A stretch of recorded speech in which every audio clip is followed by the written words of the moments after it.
एक प्रश्न है, यदि हम भगवान के अंश हैं और उनसे उत्पन्न हुए हैं तो हमारे प्रारंभिक स्वरूप में तो कोई कर्म नहीं था, फिर क्यों हमें इस संसार के जन्म चक्र में फंसा दिया गया? उन कर्मों को सुधारने नहीं, के लिए फंसा नहीं दिया गया। तो सही पूछो तो हमें किसी ने फंसाया नहीं है, हम अपनी इच्छा से फंस गए हैं।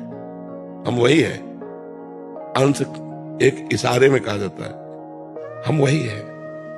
हम अपनी इच्छा में फंसे। आज तुम कोई इच्छा ना करो, अगर जीवन मुक्त ना हो जाए तो हमें बताओ किसका प्रश्न है? इच्छा ना करो, कोई इच्छा नहीं, अभी आप जीवन मुक्त हो, आपको कौन फांसे? हमें बता दो। आपकी इच्छा ने फंसाया, कर्म ने नहीं फंसाया। अब कर्म फंसा रहे हैं। पहला बंधन इच्छा है। एको हम बहुत श्यामा, उस परमात्मा ने पहली इच्छा की मैं एक बहुत रूपों में हो जाऊं। अब बहुत रूपों में वही हुआ, वो अपने रूप में ही फंस गया। मैं स्त्री हूं, मैं पुरुष हूं। सामने भी वही बना और ये भी वही बना, एको हम बहुत श्यामा, और उस बहुत श्यामा में वो अपने भूल गया। अब अपने को भूल गया तो स्त्री मान लिया तो पुरुष में आसक्त हो गया, पुरुष मान लिया तो स्त्री में आसक्त हो गया।